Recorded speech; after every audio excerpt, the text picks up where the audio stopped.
Hello.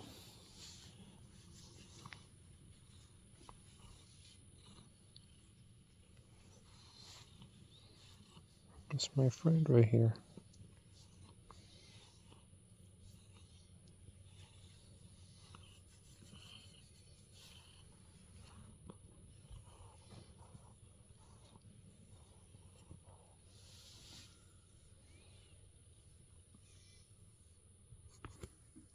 How you doing, folks?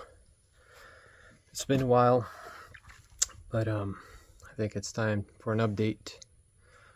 I've been extremely busy and somewhat unavailable for video making, but it's better late than never, I guess.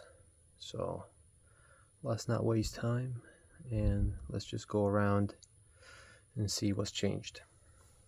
All right.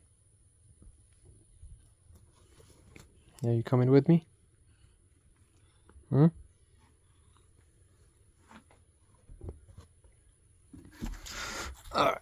and while we're doing that, let me pop one of these Dr. B's and go around and talk about everything. Oh, watch out. This guy is always stepping in front of me.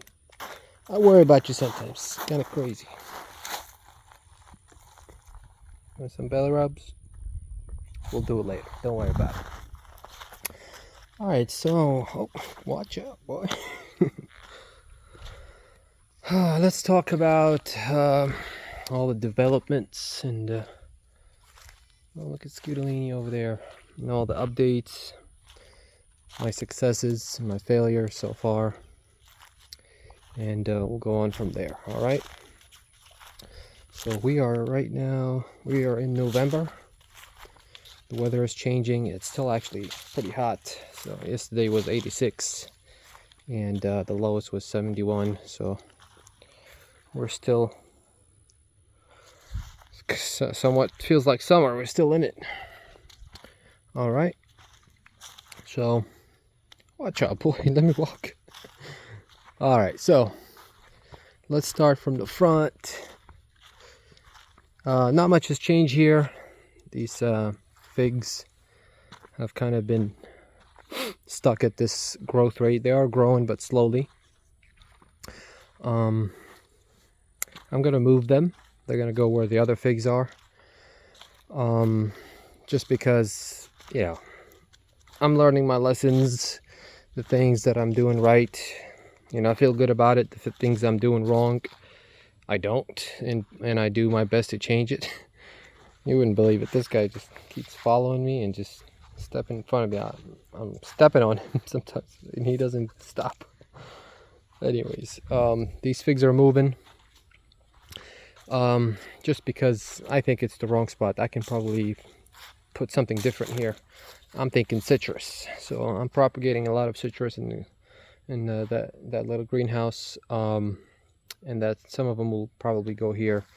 I feel like that would be a better place for those, and these will go where the other figs are at.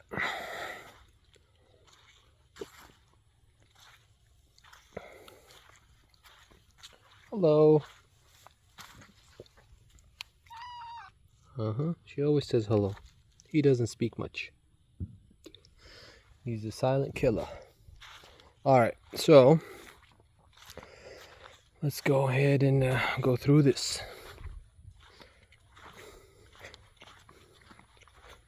All right, so let's take a look at this gardenia right here. It's put out a really substantial amount of growth, and I just recently started mulching around it, and I'm thinking next season we're gonna get a really nice flush of flowers, and we'll probably double or triple in size by May or June next year. My citrus, they're all doing great. As far as the ones over here, very healthy. I don't know if you remember this. This one has deficiency issues or had it, and look at it now. Leaves are looking great. It came back and it's looking very healthy. That's how the leaves used to look right here. Very small, sick, and look at him now. Very nice and healthy. This is the other one. Wasn't as sick as the other one. It wasn't deficient in nutrients as much, but it's going through the same process of generating new branches and leaves that are healthier and bigger in size. The lemons we planted from seeds, they're all looking great. They're about 10 to 11 feet tall right now. Mandarin, very nice. It's almost as tall as I am. The other lemon, looking great. To assist us with moving a lot of heavy stuff, taking down trees, pulling all kinds of material, and you know, anything heavy. We got this buggy here, really useful. At this point, I'm convinced it's essential to a job like this. These are really nice and powerful. Oh, let's go around. Let's talk about this mulberry here. This is a Pakistani mulberry hybrid. So I don't know if you guys know, but this is somewhat tropical. It does not like freezing weather. So I don't know how that works with these hybrids, and I'm looking to see how this is going to turn out. But you can tell, like, this is going to have some massive fruits. Like, look at, I'm going to put my hands right next to these leaves so you can understand the size of them, you know? Like, look at this. That's a mulberry. That's crazy, huh? Yeah. So leaves are huge. This guy keeps following me. He's kind of a stalker, but that's just his nature. Come on. Walk with me. So roses, man, they've been attacked viciously by everything. Fungus, insects, everything attacked them. But you know, I lost about 3-4 of them. Not a big deal. I moved the ones that were over there under those trees. I moved them over here because I guess this is where they belong, and I just felt like this is a better plan for growing these roses. But just nowadays, I would say in the past 2-3 weeks, they've been somewhat unbothered by those things that were killing them, aka fungus and insects, caterpillars and all that, all kinds of bugs that it seems like, you know, the rose, what do you call them, like leaves, they're really like, it's like a delicacy for insects and fungus. So they kept coming back at them and eating them, but these have come back, and I feel like they have some sort of defense mechanism where they don't put out as many leaves, as much growth, and they save it for a specific season that we're in right now. And this is when I noticed they're flushing, but the weather did kind of calm down and it's gotten cooler. I'm just happy that these are survived, and some of them are producing flowers. So I'm assuming now that at this stage they've kind of acclimated, and next couple of seasons we're gonna have really nice setup here. Many different colors, many different varieties of roses. Golden trumpets looking great. It's putting out new flowers. That's a lily over there. This is some sort of ginger that has a really pretty flower, but it hasn't flowered this season. I'm not sure how long it's going to take for it to flower and put out some production. The jasmine, tropical jasmine, looking great. This has not stopped flowering from the beginning of the spring. The bananas still going very strong. We got some windy weather the other day, and the leaves all got shredded, but that's how that works. No flowers, nothing. They're really big. When I bought them, they were supposed to be 6 to 8 feet. They are not 6 to 8 feet, and I'm not sure. It's just I don't get it right now. I'm not an expert in bananas yet, but they're really big. And that's for perspective, you know. Look at the size of this trunk. is huge. Same thing with over there. I didn't cut these pops here. I wanted them to produce as many leaves as possible and develop their roots and get structured. That probably hasn't helped with you know, the fruit production, as you know, as far as that, but I'm not worried about that. I know these were going to be delayed because this is their first season. I planted them, they were 2 feet tall. Now they're 20. Okay, so I'm not too sad about this. They're gonna die maybe. We're going into the freezing season. I'm assuming, you know, December or January we're gonna get something under 30, and all of these I'm gonna chop them down and mulch them really heavy. Papayas, they're looking great. They're still pushing out new growth. We have one papaya here, which I'm gonna keep because I wanna see what this tastes like compared to the commercial papayas we've been buying from the store. But I got a couple of them. This is a female, that's a male. That would never produce, but when you put them next to each other, they're gonna exchange pollen and make fruit. Let's get into the greenhouse. It's looking great in here, guys. So a lot of my trees here have doubled or tripled in size. Some of them have already produced flowers and fruit and currently in the process of ripening. But let's start with these jaboticabas. These guys are fast growers. They're really good, and they've taken a lot of heat. So at some point, before I added those 2 exhaust fans over there, it was going over 100 degrees in here, and it's very humid. So these guys have taken it like champs. No problem with the jaboticabas. The Grimal, Scarlet, and Polyester. This one is probably the prettiest I've seen. Has some really pretty colors for new growth. And I've been trimming these quite often, so I want to keep their shape in a certain way and kind of let them come up like that. But I'm really excited to see their development and when they would flower, because that's kind of the thing that everybody waits for. Star cherry. This one also, when it comes up, it puts out like a red colored new growth. Strawberry guava doubled in size. Barbados cherry I've been having some issues with as far as aphids. They've not let go of it.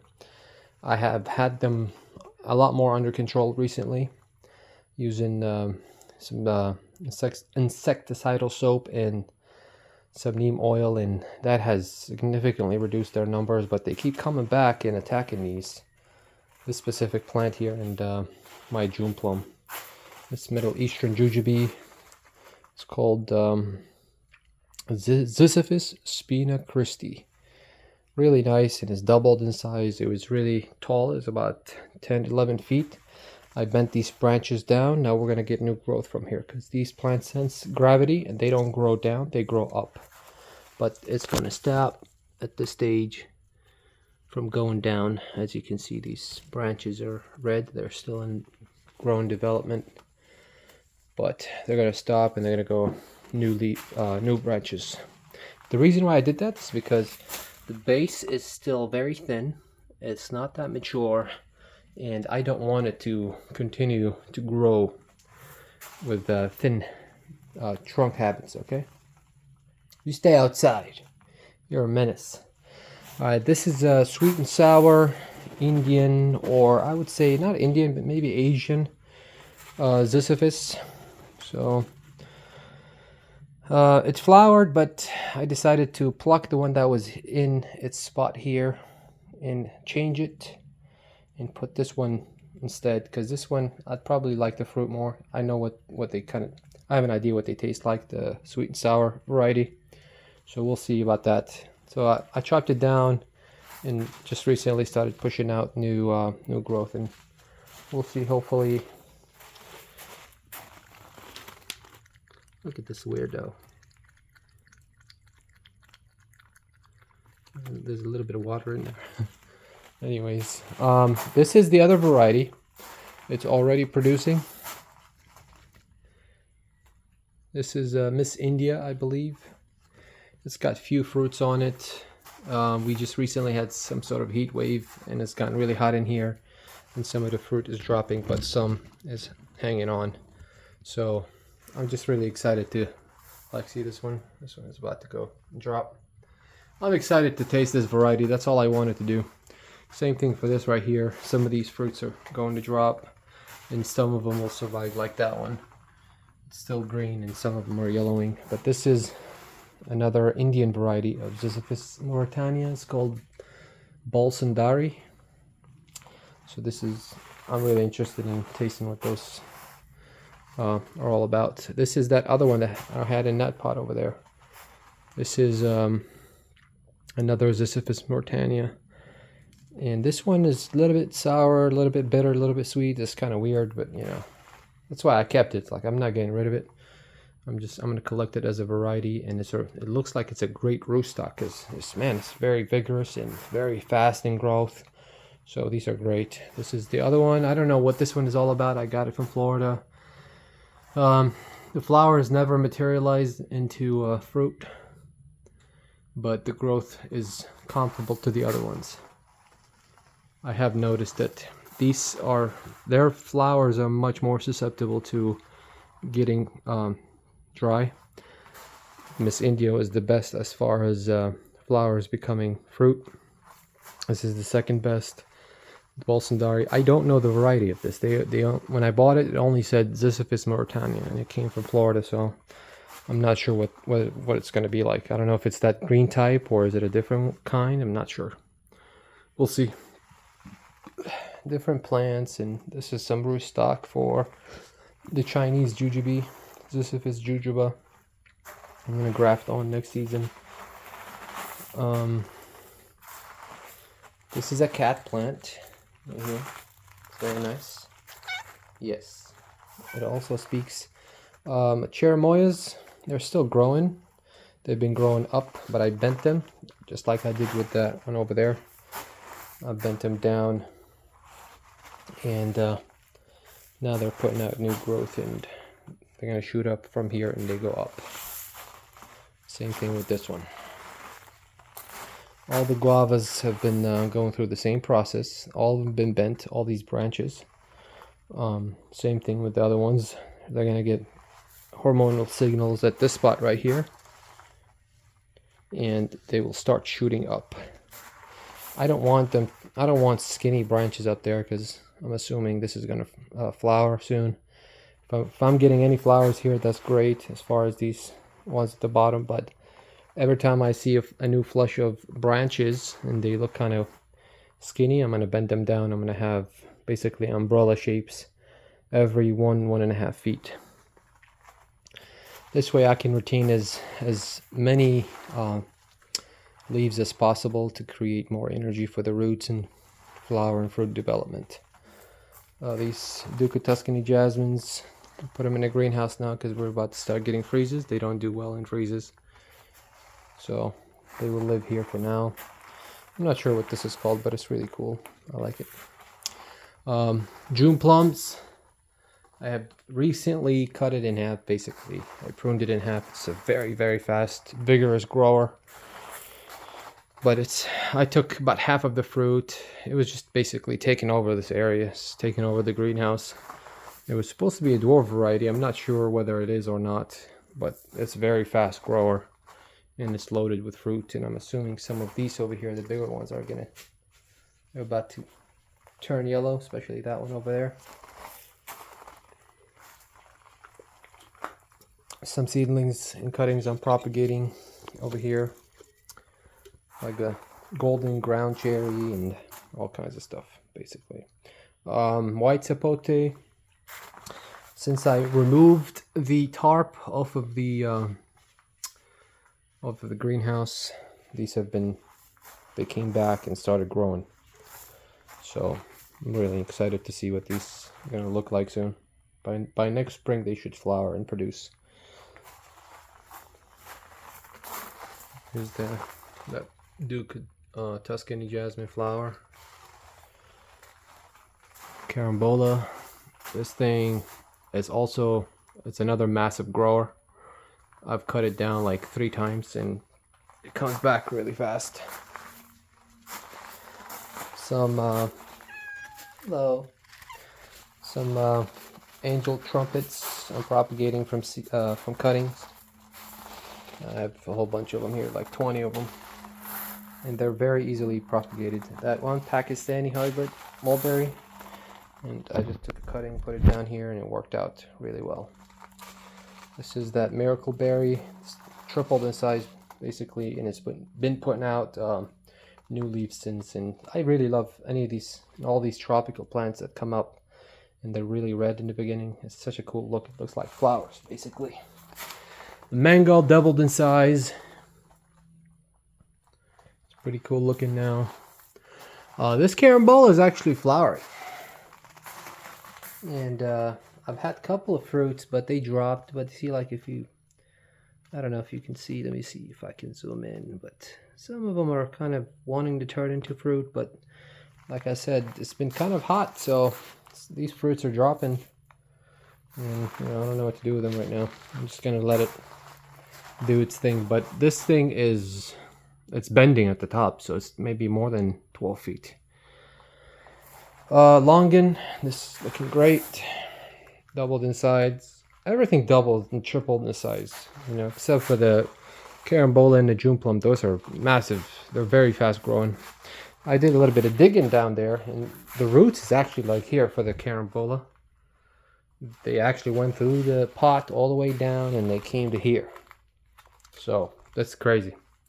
So my idea is basically working as far as connecting all these plants together with fungi, and hopefully that'll help them exchange nutrients and energy. The avocado doubled in size. Gumichama, it's a fast grower. I mean, a slow grower, but it's it's not that bad, and it's been putting out really nice, healthy new leaves. I'm happy with it. That's not a big deal. The Loquat is one of my nice successes here as far as production. It is now covered with clusters of flowers that smell really nice. I love the way they smell. It's amazing. It reminds me of my childhood because my aunt had one of these, and it's such a nice smell to have around. And it will stick around for a while too, because the flowers they don't come up at the same time. So as you can see, like this is the first one that came up. That's the second one. And they come up in succession, and that is something I like and love about these plants. And see, they're still onto that succession path. Over here is my citrus madness. All of them are grown from seed, multiple varieties. Basically, I'm just running a giant experiment here. I just recently separated them. Over here on the right side is C35 rootstock, hopefully for next year grafting. This is an unknown variety of citrus I bought from a grocery store, and it said made in product of China. And I tasted it, and it tasted like cocktail, like a grapefruit cocktail. It's such a nice tasting citrus. So, and I know it's going to be cold hardy because it had some of that trifoliate in it. The trifoliate is basically the cold hardy citrus, sour orange and all that bitter orange and whatever, These are very cold hardy. They're, they can take 5-10 degrees, sometimes even more than that. And where I live right now in Southeast Texas, this is more than enough as far as growing outside. I'm trying to grow citrus outside, hopefully not inside. So I have multiple varieties of cold hardy citrus.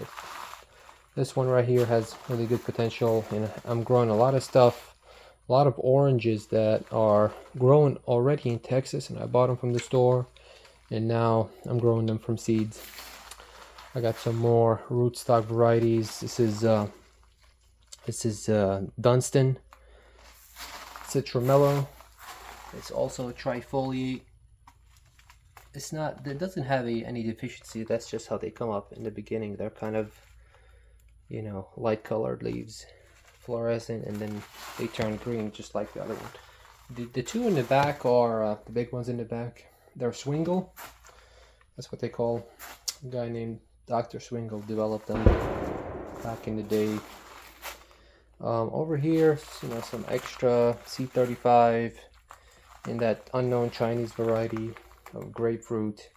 Over here is another rootstock. It's called A12. It's also a trifoliate, but this is more like, this is a mandarin hybrid. Mandarin with trifoliate, and this came up. And I got a lot more citrus I've grown from seed. A lot of, like I had Sarawak grapefruit grown right next to other varieties of orange. For example, like I had pineapple orange and caracaras right next to it, and they exchanged pollen. So I'm already seeing a lot of variation in the leaves and their growth habits, and so I'm really excited. I'm going to put all of them down in the ground next season. I'll take care of them and see where they're going to go in the future. Some Indian jasmine. It's already been putting out flowers, and it smells really good. Over there we got some passion flower. That's a red variety. This is like a cucumber plant here. I want to have some cucumber just to munch on. This is lemon guava, I believe. And the dragon fruit looking good. Some of them have already reached the top and bent. Some of them are more slow growing, but I'm not upset at them. Alright, this is another variety of star cherry. Let's move on to keep this video somewhat short.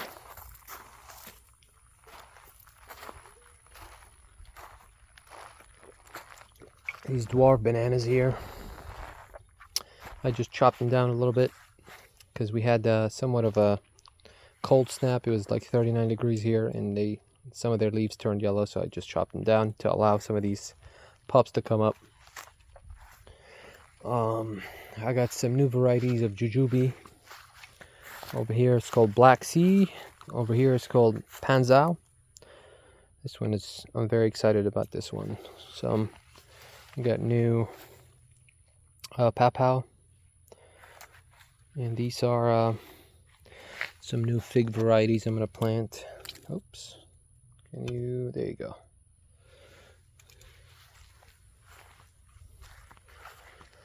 Alright. The kiwis I plucked out of the ground and put them here because over there, way too much sun exposure. They didn't like it. All of my tomatoes have started producing like a crazy amount of tomatoes now that the weather has cooled down a little bit. And soon I'll be harvesting some of these, hopefully before we get freezes. If we do, I might just cover them a little bit to see. Like these are getting really close to being ready. But yeah, tomatoes are still going. Look at this cluster here. And there's hundreds of tomatoes here probably. Jujubes are going dormant, dropping their leaves, getting ready for the winter. I don't know how they know, but it's been, we've had a slight cold snap. Outside of that, I don't know how these plants know when winter is coming, but they know. Same thing as far as those two plums over there I'm going to show you. These hybrids of plums and peaches and stuff. Some of them are going dormant as well.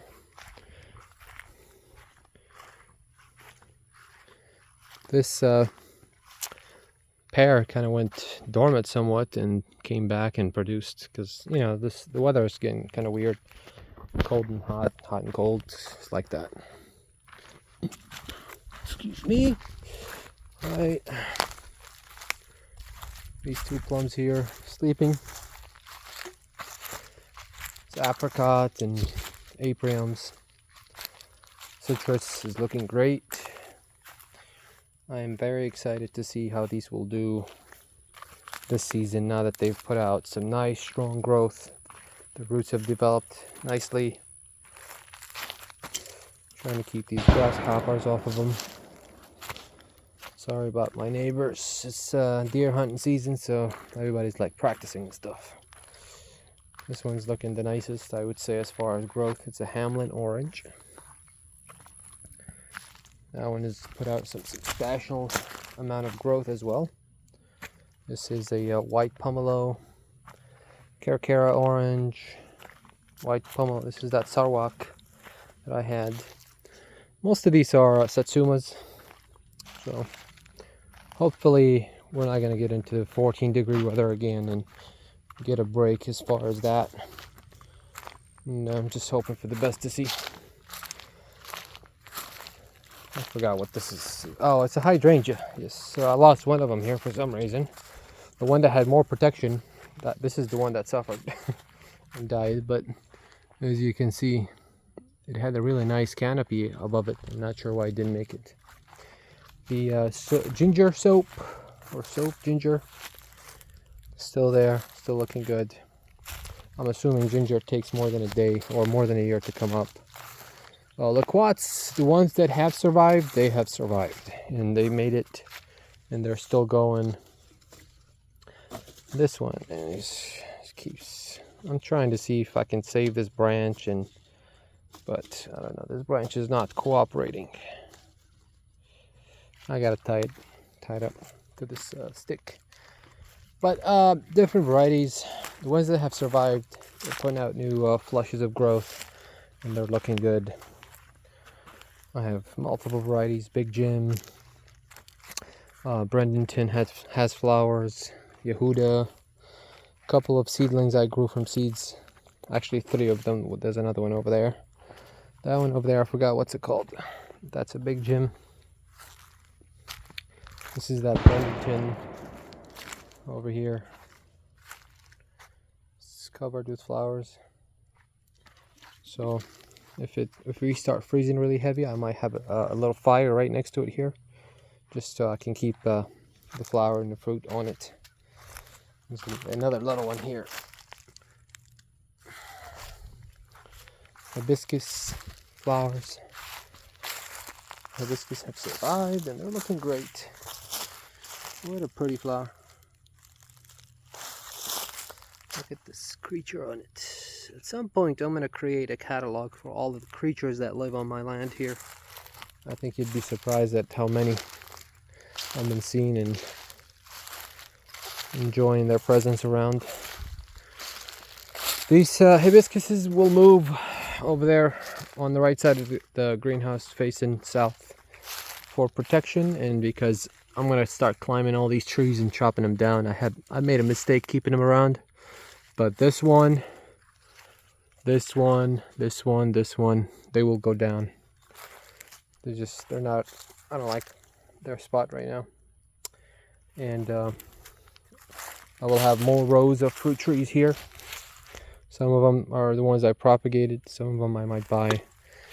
But like I said, I come to the conclusion that I have to propagate most of my plants myself, because it's just not economical to buy everything. I don't have that type of resource. So over here, I've been having some sinkage just because of the way the property was laid out. So I put some logs against the fence and some twigs underneath them, and started putting some dirt, and I'm going to cover them with mulch and compost. Some of my trees that I'm growing from seed will go here. All the mulberries looking crazy. They're really nice. Double, tripled, quadrupled in size. This is that what do you call it? Goji berry. It hasn't stopped producing since it started growing. I cleared and cleaned all the space here. I will create mounds against the fence and do the same thing over there. Put some twigs and some branches and dirt, and this entire section here will be covered with fruit trees. I cleared this section up. 2 cherries looking good. Persimmons over there looking good. There were 2 trees over here that were partially dead, or mostly dead, should I say. They're all gone. pomegranates, everything over there is looking good. The blueberries, I've lost one over there for some reason. When I plucked it out of the ground, the roots didn't take and didn't grow. Papaws, all three here, still alive. Some of them started dropping their leaves. The figs have suffered from fig rust, and I played a part in that. It is a natural current here, Southeast Texas, or even Louisiana, and these parts of the world. It's really wet. A lot of types of fungus exist around here. The fig rust is one of them, or should I say, just rust fungus. But anyways, it's not that bad.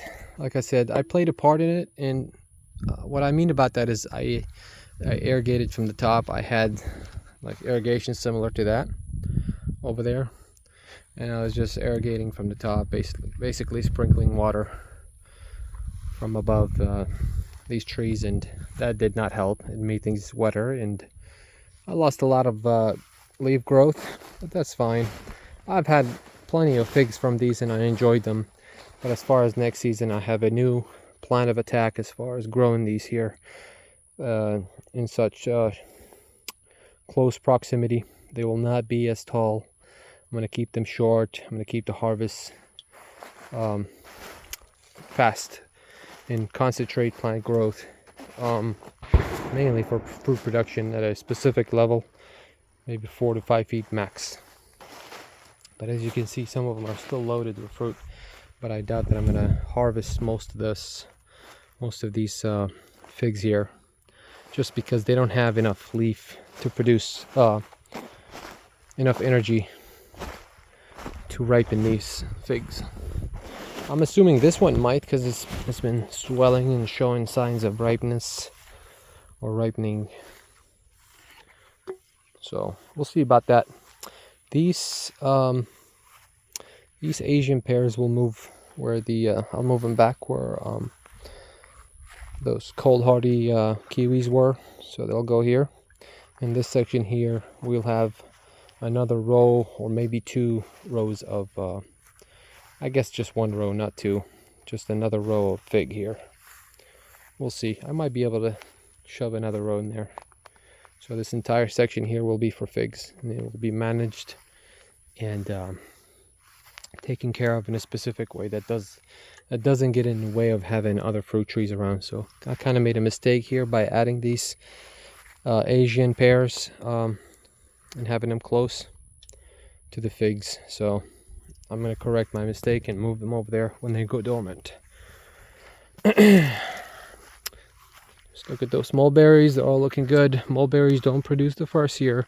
Their fruit come up with, on next or previous year's wood. So that's why we never had mulberries produce out of any one of these. So same thing with that. The bananas over there had the same thing going on over there. No fruit, but a lot of pups, and probably that assisted the fruit production issue. It's not an issue. It's just I never expected the first year to have bananas. All right, as you can see, this fig right here was not irrigated from the top. The leaves stayed dry most of the season, and see, like, look at it looks great, doesn't it? And it's got figs on it and everything. This one was watered from the top. It was over there. I moved it over here because one of these died. Another one. This one was regular watering from the bottom. Same thing here and here. Watering from the bottom is the way for figs. Do not water from the top. Do not spray their leaves. Don't get them wet. Keep them as dry as possible. You'll have a lot less issues. Another type of mulberry here. Over here, we've had some ground sinkage because of heavy rain and flooding, so I'm gonna do the same thing that I did over there at that spot. I'm gonna put logs over there. I chopped down a couple of dead trees. I'll move their trunk against the fence, put twigs, and kind of develop some some material compaction here. Just made out of organic matter. I'll put mycorrhizal fungi to process this dead wood, in addition to having trees here, fruit trees and flowers, whatever I'm going to decide to plant here. All of that will be decomposing and turning into plant food, basically. And I will go into the woods over there and scoop up with my little excavator whatever soil that washed away and washed off to the other side. I'm going to scoop it back. I'll bring it back here, use that buggy, and dump, one trip at a time, one pass at a time, and I'll get this kind of leveled and make it more useful. These two dead trees here, I've been cutting them slowly and processing them. There's another one over there, and all of this, as far as usage, this is all beneficial. It's all useful. There are many ways you can use these type of trees, and that's what I'm planning on doing.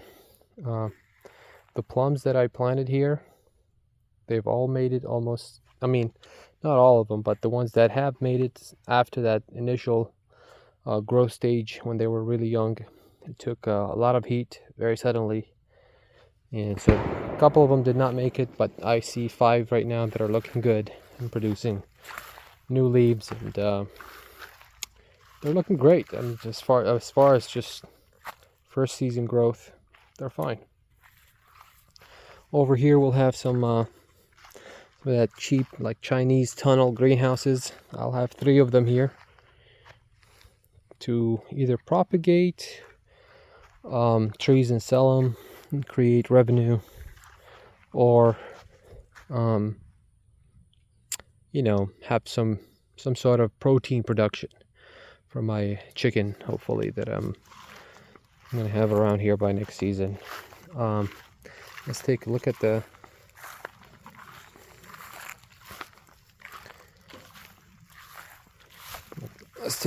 my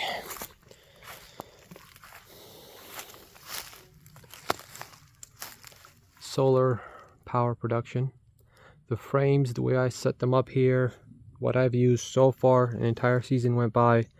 It's been great.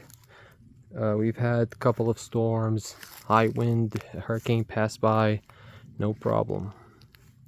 So my initial thought about these come true, and hopefully looking to have them around for another many seasons, I would say. All right, well, we're getting to the end of this video. Let's take a look at our property here. Oh, well, there's oleanders. They've started producing flowers, and they smell really good. The red ones haven't produced yet, but the yellow and the pink started producing, and they're looking great. So those have made a nice comeback. Let's take a quick look at our property here to see how far we've come so far in the amount of growth. These mulberries are such fast growers. I can't believe it. So if you want a lot of biomass, make sure you plant mulberry. And their fruit is very tasty. This is how the property look now. Oh, the elderberry is looking good. I planted another variety there for cross pollination. Wineberry. We have a survivor here, and I'm really shocked because this is for colder areas, but it seems like it's working so far. We're gonna have a whole bunch of new fruit trees here, another row of pawpaws, and a bunch of stuff over there. I have 12 jujubes growing. They're still young, but they're gonna go somewhere here and up against the fence as well. These trees will come down. Another section of fruit tree growth. And that's it, guys. I hope you enjoyed this video, and I apologize for not posting more often. Just been busy working, been busy keeping these plants alive and learning and dealing with life, and just the usual, patterns of life is coming on to me, and I have to deal with them. let's take a look at one more thing over here. These Roselle, since we had that little windy storm and the cats jumping on it, it hasn't helped, you know, all that. So it's kind of snapped, but it's still alive and it's still producing. So I'm looking forward to collect a lot of these seeds and planting them elsewhere and continue to grow this. This plant is definitely a keeper. No irrigation, no watering, I mean, no fertilization, nothing. And you just keep growing. It's fantastic. Sugar cane, they all survived, and I already harvested one and ate it. But I mean, it was so sweet because I did not water as much, guys. Like, if you water a lot, you won't get as sweet of a sugar cane production. But as you